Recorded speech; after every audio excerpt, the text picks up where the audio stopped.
नमस्कार दोस्तों, आज फिर स्वागत है हमारे YouTube चैनल पर। आज फिर मैं हाजिर हूं एक शानदार कहानी के साथ। दोस्तों, यदि आप अपने अंदर सफल होने के लिए जोश भरना चाहते हैं तो आपको यह इंस्पिरेशनल स्टोरी फॉर सक्सेस आपको जरूर सुननी चाहिए। आज मेरा काम करने का मन नहीं कर रहा है। कितना अच्छा होता कि मुझे कोई काम ही नहीं करना पड़ता।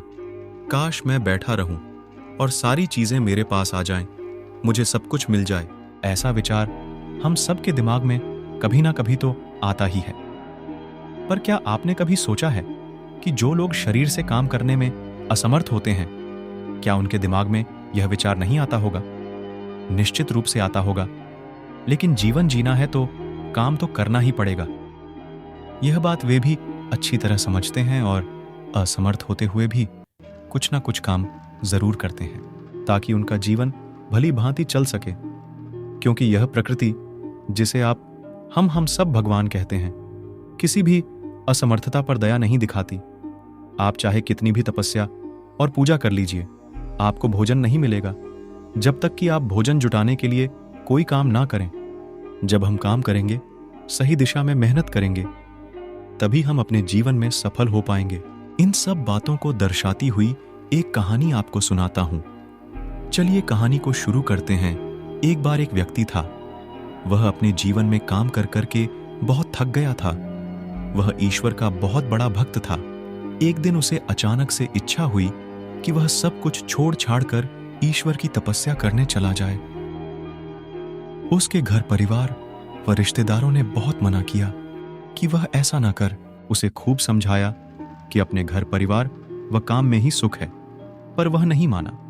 वह अपने सब घर परिवार व जिम्मेदारियों को छोड़कर जंगल में तपस्या करने चला गया। जब वह जंगल में पहुंचा तो उसने 1-2 दिन तपस्या की। फिर कुछ दिन बाद जब भोजन की खोज में निकला, उसकी नजर एक अपाहिज हिरण पर पड़ी जिसकी 2 टांगें खराब थीं। वह चलने फिरने में असमर्थ थी। वह उस हिरण को देख ही रहा था कि अचानक से उसे एक शेर के दहाड़ने की आवाज सुनाई दी। जैसे ही उसने शेर की आवाज सुनी, वह डर के मारे एक पेड़ पर चढ़ गया। उसने देखा कि एक शेर उस अपाहिज हिरण के लिए भोजन लेकर आया था। वह यह देखकर आश्चर्यचकित हो गया। वह सोचने लगा कि ऐसा कैसे संभव है कि एक शेर एक हिरण के लिए भोजन लेकर आया है, जबकि यह हिरण शेर का भोजन हो सकती थी। यह तो कोई चमत्कार लगता है यह ईश्वर का मेरे लिए कोई अलौकिक संदेश है। शेर के जाने के बाद वह पेड़ से नीचे उतरा और यही सोचता रहा कि ईश्वर मुझसे क्या कहना चाहते हैं। वह यह देखकर आश्चर्यचकित हो गया। वह सोचने लगा कि ऐसा कैसे संभव है कि एक शेर एक हिरण के लिए भोजन लेकर आया है, जबकि यह हिरण शेर का भोजन हो सकती थी। यह तो कोई चमत्कार लगता है यह ईश्वर का मेरे लिए कोई अलौकिक संदेश है। शेर के जाने के बाद वह पेड़ से नीचे उतरा और यही सोचता रहा कि ईश्वर मुझसे क्या कहना चाहते हैं। उसने कई दिन तक इस घटना को होते हुए देखा। रोज शेर आता और हिरण को भोजन दे जाता।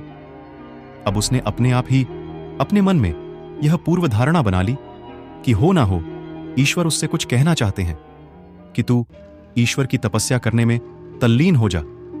तुझे भोजन ढूंढने की जरूरत नहीं है, भोजन खुद ब खुद तेरे पास आ जाएगा। अब वह तपस्या करने बैठ गया। उसने तपस्या करते हुए एक दिन बिताया, पर उसे भोजन देने कोई नहीं आया।